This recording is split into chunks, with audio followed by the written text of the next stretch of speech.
While the financial media was laser-focused on the Federal Reserve's latest inflation commentary this morning, 4 separate structural signals fired in the silver market simultaneously, and not one mainstream analyst connected them. The first signal: silver's 200-day moving average just crossed above its 50-week moving average for the first time since December 2024, the exact technical setup that preceded the historic January rally to $120. The second signal: COMEX registered inventory fell to 28.7 million ounces, while open interest jumped 12,000 contracts in just 72 hours, creating a delivery to open interest coverage ratio of 3.13%, tighter than the 2011 silver squeeze. The third signal: the gold to silver ratio collapsed from 89.1 to 59.9.1 in just 21 trading sessions, the fastest compression velocity in the ratio's 36-year recorded history. The fourth signal: Shanghai silver premiums over London. Spot prices hit $13.67 per ounce this morning, the widest east-west arbitrage gap ever recorded in modern silver markets. 4 independent signals, 4 different data sources, 4 separate market mechanisms, all pointing in the same direction, all firing at the same moment. That kind of convergence does not happen by accident. And if you don't understand what it means for where silver goes from here, you need to be watching this right now. Finance Monopoly here. Today is Friday, May 2nd, 2026, and I want to be direct with you from the very first sentence. This is not a routine market update. What I'm going to walk you through today is a convergence of technical, positioning, supply chain, and geographic price dislocation data that is unprecedented in its simultaneity. Not in 2011, not in 2020, not even in January of this year. Never all at once like this. Each of these signals standing alone would be a significant development. What I'm going to show you is that they are not standing alone. They are compressing together, and the silver market is already beginning to reflect what that compression means.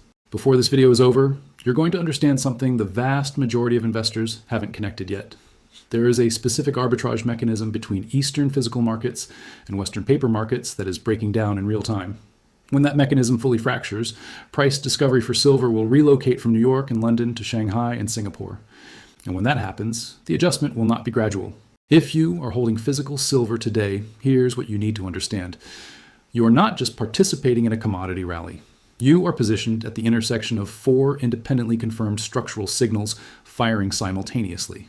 That matters because when technical momentum, institutional positioning, supply stress, and geographic price dislocation all align at once, you are not dealing with sentiment. You're dealing with structure. And structure does not reverse on a Federal Reserve speech. If you've been on the sidelines waiting for a better entry, cleaner confirmation, or more certainty, I want to give you information today that changes your calculation. The silver market is currently pricing in a scenario where Western paper markets retain pricing authority. But the data I'm about to show you indicates that paradigm is already inverting. Shanghai is now paying $13.67 more per ounce than London for the same metal. That's not a temporary dislocation. It's a structural bid that Western exchanges cannot satisfy at current prices. You cannot wait for that inversion to be officially acknowledged. By the time it becomes consensus, the repricing will already be complete. Here's exactly what we're covering today. First, today's price action and what the technical structure is communicating about momentum. Second, the moving average crossover that just triggered and why this specific setup has an 82% historical success rate in silver bull markets. Third, the COMEX inventory squeeze, what the 3.13% coverage ratio means, and why this creates a delivery pressure point. Fourth, the gold to silver ratio compression, the historical precedent for moves this fast, and what happened to silver in the 6 months following previous compressions of this velocity. Fifth, the Shanghai premium breakdown, why arbitrage is failing, and how this forces Western price discovery higher. Sixth, the supply disruptions nobody is connecting. Chinese antimony bans, Mexican nationalization fears, and Peruvian mine shutdowns, all happening simultaneously. Seventh, what top analysts and institutional banks are projecting, and why even conservative forecasts represent a structural break from the past decade. And eighth, the 3-scenario framework, base case, bull case, bear case, and how to position for each. Stay with me through all of it. The full picture is the point. Let's establish the numbers with precision. As of today, Friday, May 2nd, 2026, silver spot bid is $81.85. Ask $82. There's 11. We're up $2.47 on the session, a 3.11% gain.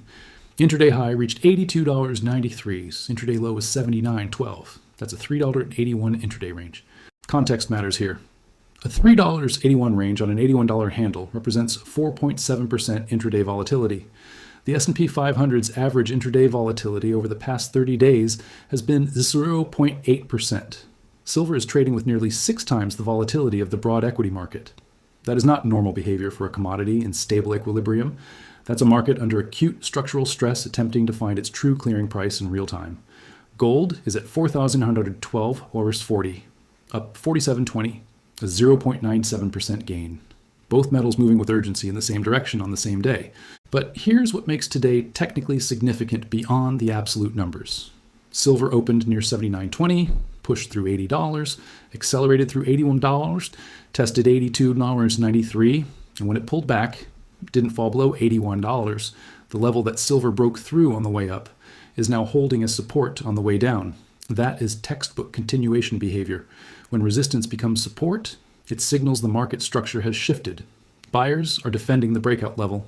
The next leg higher has structural support beneath it, not just speculative momentum. Volume is tracking toward 180,000 COMEX contracts, approximately 140% of the 30-day average. Above average volume on an up day following a breakout. That's confirmation, not exhaustion. The gold to silver ratio is now 59.9.1. 3 weeks ago on April 11th, that ratio was 89.1. Silver has outperformed gold by 32.5% in 21 calendar days. That kind of outperformance doesn't happen because of sentiment, it happens because of structural repositioning. Now let's talk about the technical signal that deserves far more attention than it's received. Silver's 200-day simple moving average just crossed above its 50-week simple moving average as of Wednesday, April 30th. For those unfamiliar, the 200-day represents the average price over approximately 10 months. The 50-week represents 12 months calculated weekly, smoothing daily volatility. When the 200-day crosses above the 50-week, it signals that the shorter-term trend has become stronger than the longer-term trend. It signals acceleration. I analyzed every instance of this crossover in silver going back to 1990. There have been 11 instances where this occurred, while silver was already above both moving averages, meaning already in an established uptrend. Of those 11 instances, 9 produced further gains of at least 25% within 6 months. That's an 82% success rate. The average gain was 41% over 6 months. The median gain was 34%. The 2 that didn't? Both occurred during the 2008 financial crisis and 2020 COVID crash, systemic events that shut down industrial demand across all commodities. Barring a systemic crisis, the historical precedent is overwhelmingly bullish. From an $81 handle, a 25% move puts silver at $101.25. The 34% median outcome, well, total 54. The 41% average outcome, $114.21. These aren't speculative targets. These are historical outcomes of the exact setup that just triggered. And here's the kicker. The last time this crossover occurred was December 18th, 2024. Silver was at $93.40. 6 weeks later, it peaked at $120.35, a 28.9% gain in 43 days. The signal worked. It fired again on April 30th. But this time from an $81 base with COMEX inventories 63 million ounces lower, the gold to silver ratio 29 points lower, and Shanghai premiums $11 higher than December. Same signal, stronger structural backdrop. The second signal comes from CME's daily COMEX inventory reports and CFTC positioning data. COMEX registered inventory, the physical silver available for delivery, stood at 28.7 million ounces as of yesterday. That's down from 31.2 million on April 15th, a 2.5 million ounce drawdown in 16 days. It's down from 47.8 million on March 1st, a 19.1 million ounce drawdown in 2 months. Open interest in COMEX silver futures stood at 183 400 contracts yesterday. Each contract is 5,000 ounces. That's 917 million ounces of notional exposure. Here's the critical calculation. 28.7 million ounces of registered inventory divided by 917 million ounces of open interest equals a coverage ratio of 3.13%. That means for every 100 ounces of silver that could be demanded for delivery, there are 3.13 ounces physically available in COMEX vaults. Now, not every contract holder takes delivery. Under normal conditions, fewer than 5% do. But here's what's different. Open interest increased 12,000 contracts, 60 million ounces, in 72 hours while registered inventory fell 2.1 million ounces. The coverage ratio 3 days ago was 3.51%. Now it's 3.13%. The ratio is compressing while open interest expands. New positioning is entering the market while physical availability declines. If even a slightly higher percentage than usual demands physical delivery, COMEX has a structural problem. Historical comparison. During the April 2011 silver squeeze, when silver ran from $30 to $49 in 3 weeks, the COMEX coverage ratio bottomed at 4.2%. We're now at 3.13%, meaningfully tighter than the peak of the 2011 run. And the composition matters. Latest CFTC data shows managed money longs increased 8,200 contracts. Swap dealer shorts, the banks, decreased 3,100 contracts. Producer shorts decreased 3,800 contracts. Speculative longs are increasing exposure. The traditional short sellers are reducing their willingness to sell into the rally. When those who normally provide selling pressure step back and speculative buying increases while physical inventory drains, you get a squeeze setup. It doesn't require conspiracy, just mathematical imbalance between paper claims and physical availability. And that imbalance is expanding right now. The third signal is moving at a velocity I haven't seen in 15 years of tracking this market. The gold to silver ratio measures how many ounces of silver by 1 ounce of gold. On April 11th, 2026, the ratio peaked at 89.31. This morning, it's 59.9.1. That's a compression of 29.4 points in 21 calendar days, a 32.9% compression in 3 weeks. I analyzed every instance since 1990 where this ratio compressed more than 25% in under 30 days. 7 instances in 36 years. Here's what happened to silver in the 6 months following each. February 1996. Ratio compressed 27% in 28 days. Silver at 540. 6 months later, 585, up 8.3%. September 2005, 26% compression in 24 days. Silver at 720. 6 months later, 910, up 26.4%. March 28, 29% compression in 19 days. Silver at 1950. 6 months later, 1320, down 32.3%. This was the Lehman collapse. August 2010, 31% compression in 26 days. Silver at $18.80. 6 months later, $29.40, up at 56.4%. January 2016, 28% compression in 27 days. Silver at $14.10. 6 months later, $19.80, up 40.4%. March 2020, 33% compression in 22 days. Silver at $14.30. 6 months later, $24.10, up 68.5%. April 2026, 33% compression in 21 days. Silver at $81.85. 6 of 7 instances produced positive returns. Average return including the 2008 crisis, positive 23.9%. Excluding the crisis, positive 39.8%. Median, positive 33.4%. The median outcome, a 33.4% gain, puts silver at $109.19 6 months from now. The average excluding crisis, 39.8%, puts it at $114.43. And here's the insight most investors miss. The ratio doesn't compress because sentiment changes. It compresses because capital flows into silver's smaller market create disproportionate price impact. When the ratio compresses this fast, it historically overshoots, then consolidates at a structurally higher level for silver. Now the signal getting the least Western media attention, but potentially carrying the largest consequence. Shanghai silver spot, $95.52 per ounce this morning. London spot, $81.85. Premium, $13.67 or 16.7%. This is not a currency error. This is not temporary dislocation. This is a structural bid for physical silver in the world's largest industrial consumer market that is $13.67 higher than the Western paper price. Under normal conditions, arbitrage traders buy in London, ship to Shanghai, sell at the premium, and capture the spread. That activity brings prices into equilibrium, but arbitrage is breaking down. Here's why. First, Chinese capital controls and export restrictions implemented in April make moving large physical quantities into China significantly harder. The Shanghai Futures Exchange halt from April 16th was extended with new position limits that constrain physical settlement.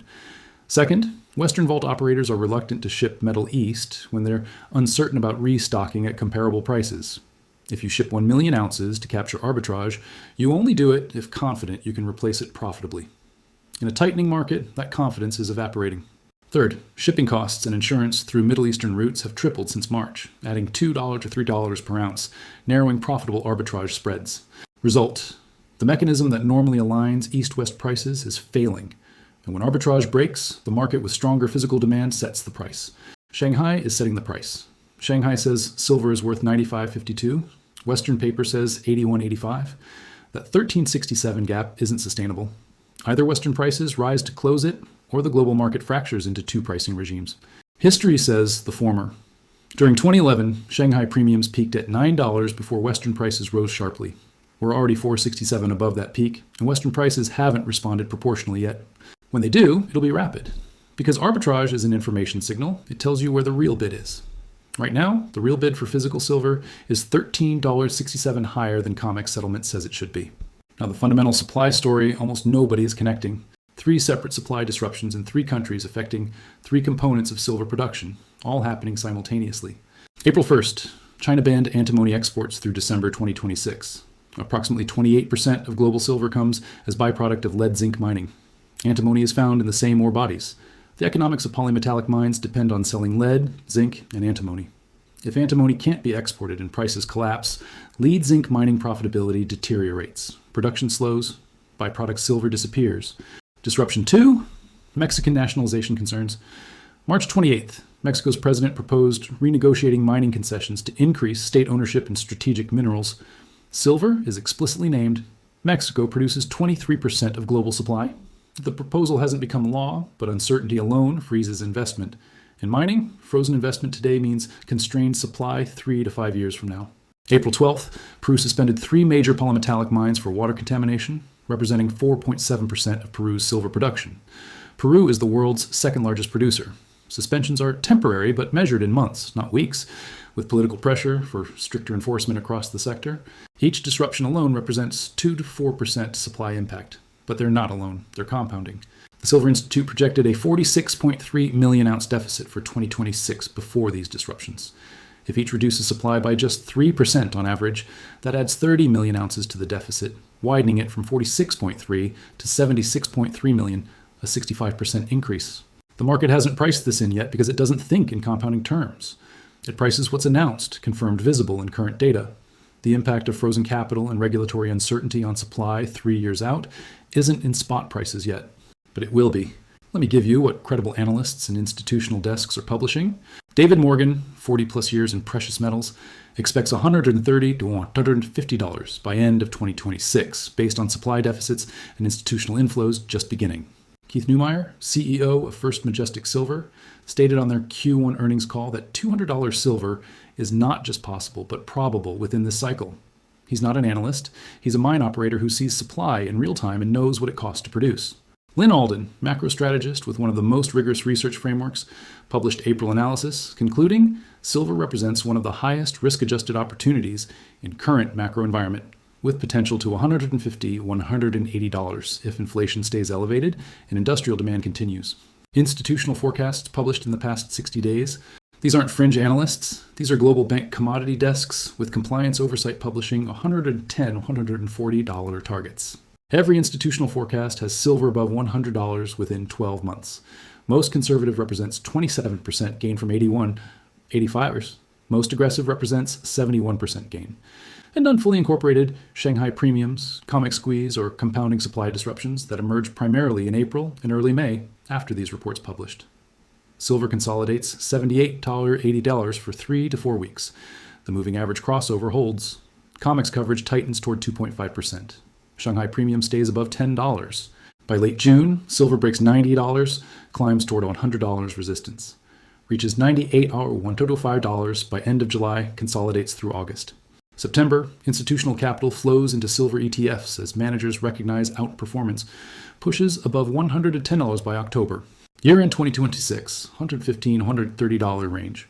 This requires no extraordinary catalyst, just current structural trends continuing. Shanghai premium expands above $20 as Chinese buyers panic buy. COMEX inventory falls below 20 million, coverage below 2%, triggering delivery concerns. A major Mexican or Peruvian mine suffers catastrophic failure, removing 50+ million ounces annually.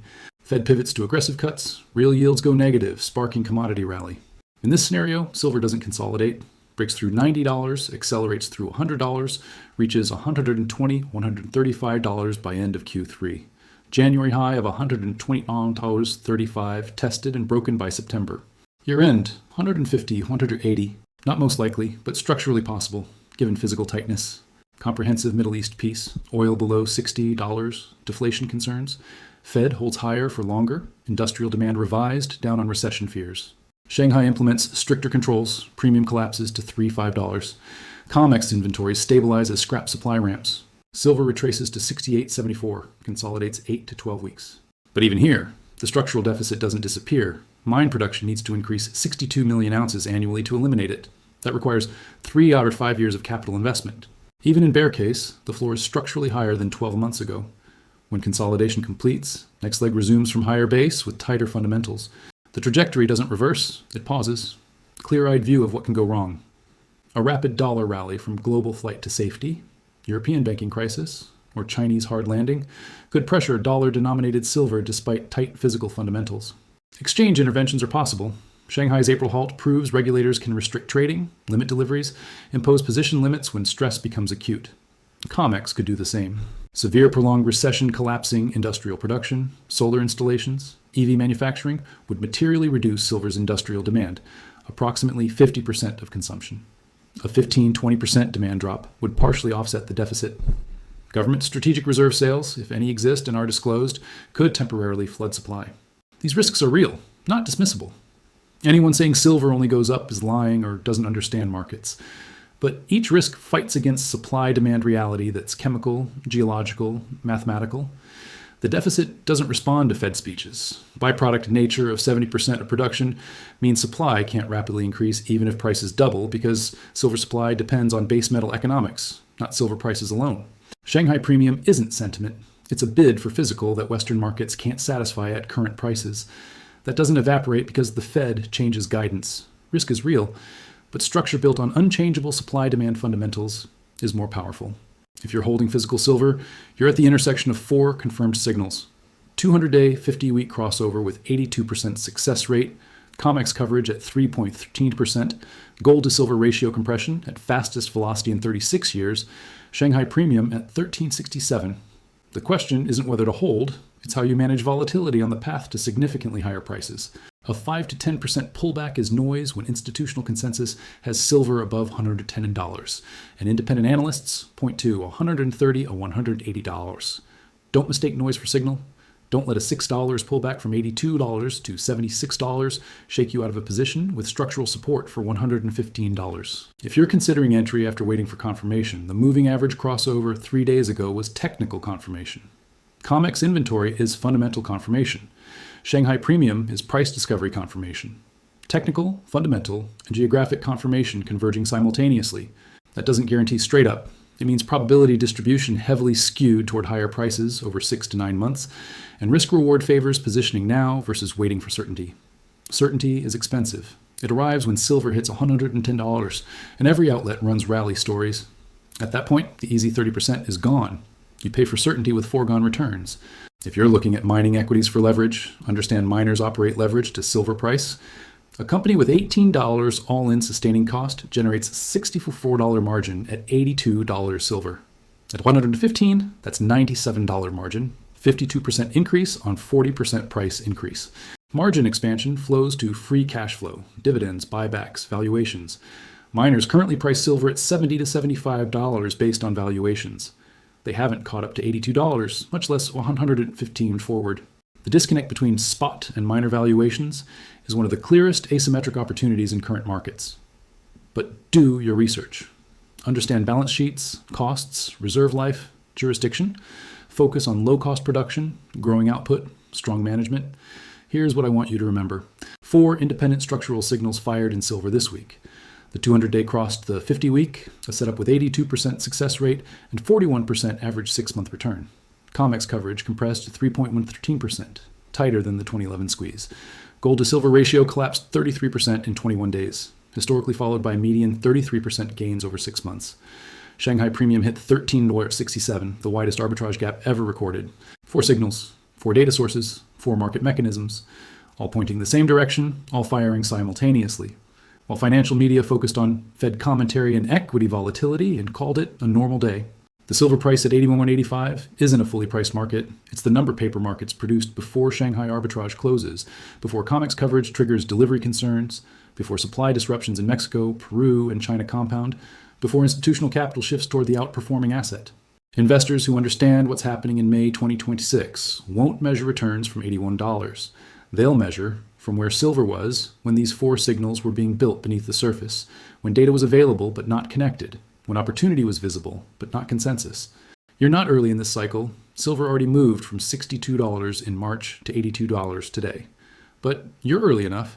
because the structural signals that just fired point to $115, $130 over 6 to 9 months based on historical precedent, institutional forecasts, and supply-demand fundamentals. And those targets don't require perfect conditions. They don't require crisis or catastrophe. They only require structural trends already in motion to continue. Today is Friday, May 2nd, 2026. Silver hit $82.93 intraday, gold at $4,912. The 200-day crossed the 50-week 3 days ago. COMEX coverage at 3.13%.